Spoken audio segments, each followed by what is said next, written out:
আসসালামু আলাইকুম, প্রত্যেককে শুভেচ্ছা জানাচ্ছি। শামীম শাহী। প্রিয় দর্শক, দেখছেন শাহী টিভি ইউটিউব চ্যানেল। এখানে আমরা বিভিন্ন গণমাধ্যম থেকে নেওয়া তথ্যের ভিত্তিতে দেশ এবং দেশের বাইরে সংঘটিত চলমান ও সমসাময়িক রাজনৈতিক পরিস্থিতি নিয়ে আলোচনা এবং খবর পরিবেশন করে থাকি। আপনাদের জন্য আজকের খবর মুসলিম বিশ্বের প্রিয় নেতা ইমরান খানের মুক্তির আন্দোলন প্রসঙ্গে। আমরা জানি 1947-এ পাকিস্তান রাষ্ট্রের জন্মের পর থেকে এমন কোনো সরকার নেই যারা তাদের 5 বছর শাসনকাল পূর্ণ করতে পেরেছে। এদেশের সেনাবাহিনী তাদের পছন্দ অনুযায়ী একজন পুতুল সরকার বসিয়ে রাখে, আর নৈপথ্যে থেকে তারাই রাষ্ট্র পরিচালনা করে এবং ইচ্ছে মতো রাষ্ট্রের সম্পদ লুট করে। এটাই পাকিস্তানের নিয়ম হয়ে দাঁড়িয়েছে।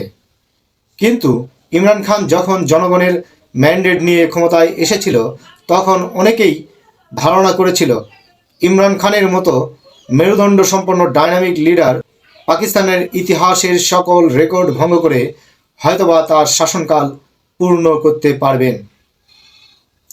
কিন্তু তার সাহস এবং সততায় কাল হয়ে দাঁড়িয়েছে পাকিস্তানের এস্টাবলিশমেন্ট অর্থাৎ বাজুয়া, আসিফ মনির এবং নাদিম আঞ্জুমদের জন্য। কারণ তারা কোনো সাহসী এবং সৎ নেতাকে পছন্দ করে না। তাদের পছন্দ যারা তাদের আজ্ঞাবহ হয়ে দেশ চালাবে আর ভাগাভাগি করে রাষ্ট্রের অর্থ লুট করবে। 2022 সালের এপ্রিলে পাকিস্তানের এস্টাবলিশমেন্ট মার্কিনীদের প্রেসক্রিপশনে ইমরান খানকে ক্ষমতাচ্যুত করে। সেনাবাহিনীর পক্ষ থেকে ইমরানের কাছে প্রস্তাব ছিল তিনি যেন সেনাবাহিনীর দুর্নীতি এবং মার্কিনী নীতির বিষয়ে আপোষ করে চলেন, কিন্তু তিনি তাদের এই প্রস্তাব ঘৃণাভরে প্রত্যাখ্যান করেন। ফলে এক পর্যায়ে তাকে জেলে নেওয়া হয় এবং 200টিরও অধিক মামলা দেওয়া হয়, যার একটিও প্রমাণ করতে পারেনি শাহবাজ সরকার। এমনকি বিভিন্ন সময়ে তাকে হত্যার উদ্দেশ্যে হামলাও করা হয়।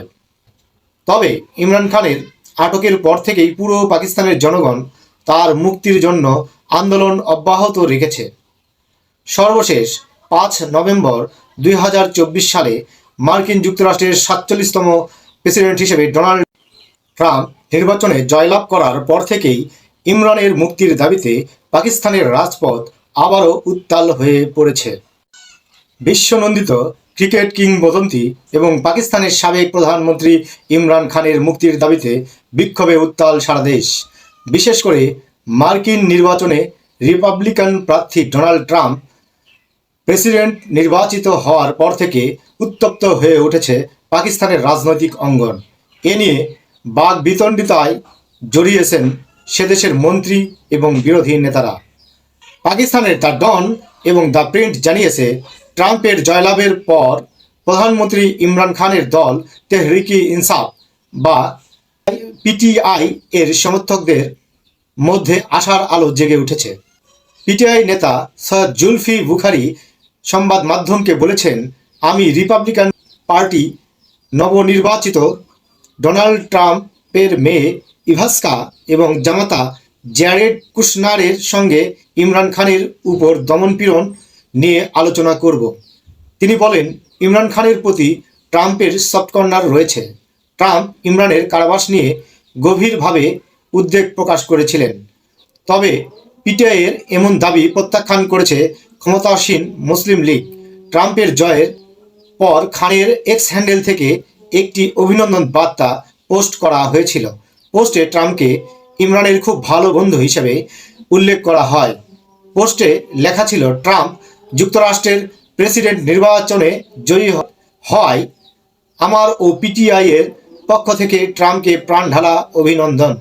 সমস্ত প্রতিকূলতার বিরুদ্ধে মার্কিন জনগণের ইচ্ছার প্রতিফলন ঘটেছে।